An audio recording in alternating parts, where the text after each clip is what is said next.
वंदे मातरम। अग्निपथ अग्निपथ अग्निपथ। साथियों, अगर आपका सपना भी देश की सेवा करना है तो आपके लिए अच्छी खबर है। मोदी सरकार द्वारा अगले 1.5 साल में 1 मिलियन यानी कि 10 लाख नौकरियों की घोषणा कर दी गई है। घोषणा इसलिए कि मुझे ध्यान है कि घोषणाओं में ही मेरे बहुत से साथियों की रेलवे की परीक्षाएं भी अटकी हुई है, एसएससी की परीक्षाएं भी अटकी हुई हैं। घोषणा के साथ ही कई तरह की प्रतिक्रियाएं भी आने लगी, जो कि स्वाभाविक थी। खैर, मेरा वीडियो उनमें से सकारात्मक चर्चा कर आगे बढ़ने के लिए है। मोदी जी की घोषणा के साथ ही रक्षा मंत्रालय से रक्षा मंत्री राजनाथ सिंह ने सेना में भर्ती होने वाले युवाओं को बड़ा तोहफा दिया। आज सरकार ने सेना की भर्ती प्रक्रिया में बड़ा बदलाव करते हुए उन्होंने मिशन अग्निपथ का ऐलान किया है। अब आप कहेंगे कि गुरुजी ये योजना क्या है, तो आइए मैं आपको बताता हूं कि आखिर ये योजना क्या है और आप कैसे इस योजना के तहत देश की सेवा कर सकेंगे। केंद्र सरकार की ओर से लॉन्च की गई यह स्कीम खास देश की सेवा करने वाले युवाओं के लिए है। इस योजना के तहत देश के युवा 4 साल के लिए सेना में भर्ती होंगे। अब सर ये भी बता दीजिए कि अप्लाई कैसे कर सकते हैं, तो मैं आपको बता दूं, इस योजना में किसी भी रेजिमेंट के लिए आप आवेदन कर सकते हैं। साथ ही रेजिमेंट में जाति धर्म क्षेत्र के हिसाब से भर्ती नहीं की जाएगी। अब आप कहेंगे कि यार ये तो बहुत बढ़िया स्कीम है, मगर है केवल 4 साल के लिए, ये नौकरी नहीं केवल स्कॉलरशिप है। खैर, अब यह भी बता दीजिए सर कि इस नई योजना में क्या है। तो देखिए, इसमें पहले 4 साल बाद सैनिकों की समीक्षा की जाएगी।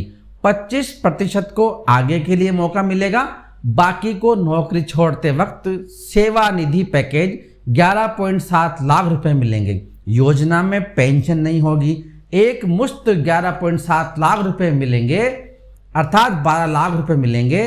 और ये जो सैनिक हैं ये अग्निवीर कहलाएंगे। अब आज सवाल ये है कि किस वर्ग के युवा अप्लाई कर सकेंगे और कितनी उनको सैलरी मिलेगी। तो भाई, इस योजना में 17 से 21 साल के युवा अप्लाई कर सकते हैं। सेना में बतौर अग्निवीर शामिल होने वाले अग्निवीरों को 4 साल तक सैलरी मिलेगी। सालाना यह वेतन 5 लाख से शुरू होकर 7 लाख तक जाएगा। पहले साल मासिक तौर पर कस्टमाइज्ड वेतन मिलेगा। इसके मुताबिक पहले साल हर महीने 30,000 रुपये की सैलरी होगी। इसमें से 30% यानी 9,000 रुपये अग्निवीर कॉर्पस फंड सेवा निधि में जाएगा और हाथ में 21,000 रुपये मिलेंगे।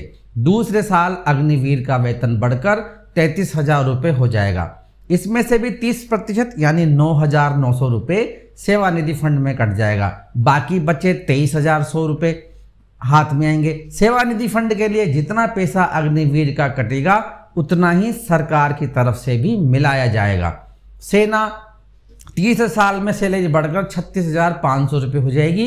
अब इसका 30% यानी 10,950 रुपये सेवानिधि फंड में जाएगा और इतना ही सरकार मिलाएगी। बाकी बचे 25,550 रुपये अग्निवीर को हाथ में मिलेंगे। चौथे साल में अग्निवीर का वेतन बढ़कर 40,000 रुपये हो जाएगा। इस तरह चौथे साल में भी 30% यानी 12,000 रुपये सेवानिधि फंड में कटेगा। वहीं इतना ही पैसा सरकार मिलाएगी। इसके बाद बचे हुए 28,000 रुपये अग्निवीर को हाथ में मिलेंगे। अग्निवीर की 4 साल की सेवा पूरी होने के बाद उसका पैसा 5 लाख रुपए जमा होगा और इतना ही पैसा सरकार की तरफ से भी मिलाया जाएगा। इस तरह कुल जमा रकम करीब 10 लाख रुपए की होगी और ब्याज मिलाकर कुल राशि 12 लाख रुपए होगी जो सरकार अग्निवीर को देगी। अग्निवीर को सेवा के दौरान अगर कोई डिसेबल यानी कि दिव्यांग हो जाता है तो उसे बीमा कवर भी मिलेगा। उसमें 44 लाख रुपए दिए जाएंगे। हालांकि ये राशि विकलांगता के स्तर पर निर्भर करेगी। अगर 75% विकलांगता है तो 44 लाख रुपए, 50% पर 25 लाख रुपए, 25% विकलांगता पर 15 लाख रुपए मिलेंगे। इसमें 10 हफ्ते से 6 महीने तक की ट्रेनिंग करवाई जाएगी और ख़ास बात यह है कि इस राशि पर किसी भी तरह का कोई टैक्स नहीं लगेगा। अब आप कहेंगे कि अरे गुरुजी, हमने तो सोचा था कि सेना की तरह ये नौकरी लंबी होगी, फिर 4 साल बाद हम क्या करेंगे। भाई 4 साल की नौकरी के बाद भी युवाओं को भविष्य के लिए काफ़ी नए अवसर मिलेंगे। सरकारें जो हैं, राज्य, पुलिस और बाकी सभी में इन अग्निवीरों को पहले मौका देगी। मतलब आपके पास 2 तरह के रिटायरमेंट तक 2-2 नौकरियां आपके हाथ में होंगी। तो ये अग्निवीरों की कहानी है। आशा है कि आपको समझ में आई होगी और आप इसे समझकर अपने मन में देशभक्ति की योजना जो है, देशभक्ति का जो जज्बा है उसे जागृत कर पाएंगे। आशा करता हूँ वीडियो पसंद आएगा। देखते रहिए सुरेश गौतम ऑफिशियल। धन्यवाद। जय हिंद, जय भारत, वंदे मातरम।